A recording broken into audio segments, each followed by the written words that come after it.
What's going on, guys? It's Red Bull Tanker and Airsoft Commando coming back to you with Korea 625 War Operation Minden. This is turn 11. So, some housekeeping before we start. We just, earlier this week, we had a phone call with Imperious Leader and went over a couple things and um, made a couple changes to the rules that we are going to implement for the rest of the playthrough on this one. Though, um, kind of gonna give you guys a warning. Like this playthrough, we're not gonna make it to the end. We're probably gonna only play maybe two or three more rounds, and then probably call it because there've been a decent amount of changes over time that um it's kind of become clear to us that there really is not much of a point to really finishing this game. Excuse me. All right, so going on for like the rule changes that we're just gonna have for the last like two or three rounds that we're gonna or turns that we are going to play with this game. Um, so unit. So when the units play the snipe rule, if any of the units miss, they can be counter battery fired. So the defender can shoot back at any of the artillery or any of the sniping units that miss their targets. Or I won't say miss targets, miss their rolls. So that can happen.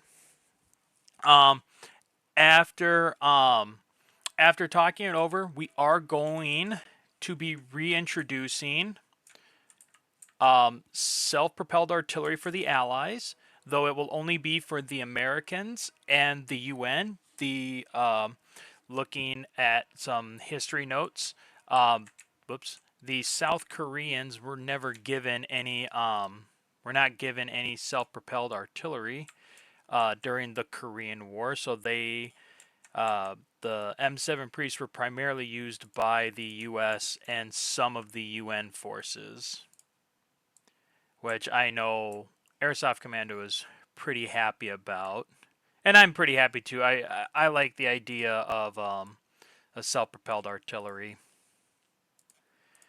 So for self-propelled artillery, they are going to be worth 6 IPC and can move 2 spaces, and that's basically it. They're basically just an artillery unit that can move 2 spaces. There is no other special rule for them as far as any kind of combating goes.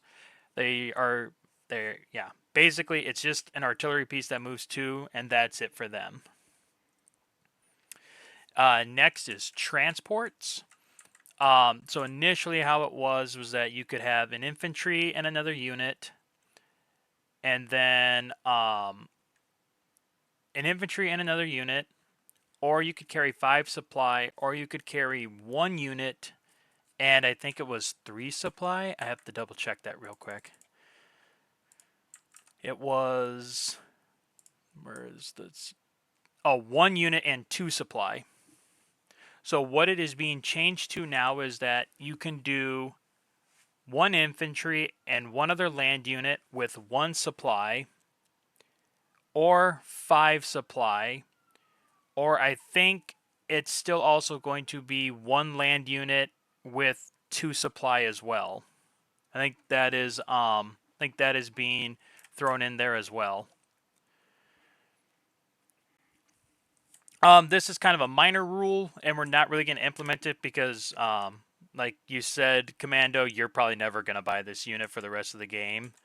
But South Korea is no longer going to be able to purchase strategic bombers. That is not going to be a piece for the South Koreans because the South Koreans did not have strategic bombers in the Korean War.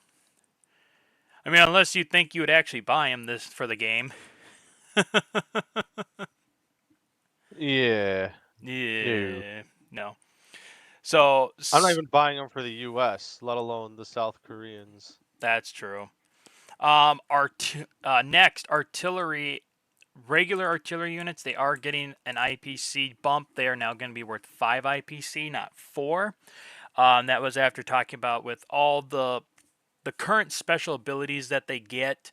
4 was just too low for what they could actually bring to the table. And rolling into that, we're still waiting for some clarification on it because we were talking about it. We were discussing whether or not the pre-combat barrage, not sniping, the pre-combat barrage that happens in standard combat.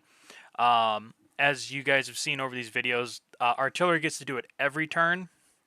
Um, but we have kind of felt that that seems to sort of break combat.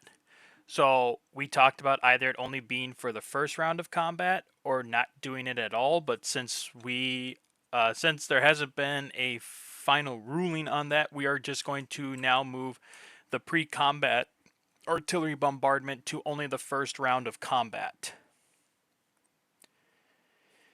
And then next, just kind of coming over to the MiG Alley rules, the U.S. and UN bombers are going to be dropped from 4 to 3 to match the Soviet bomber or the Russian bomber, because Russian bombers were also B-29s. They were just reverse engineered B-29s. And then finally, helicopters. Yes, they haven't really been a unit that we've been using in this game, but their range as far as their movements has been upped to 6, and instead of 1, they can carry 2 supply. So helicopters can move 6. They have an attack of 1, a defense of 1, can transport 1 infantry or transport 2 supply. And so that's the gist of some of the rule changes that we are going to have for this one. And so that is basically the rule changes for now.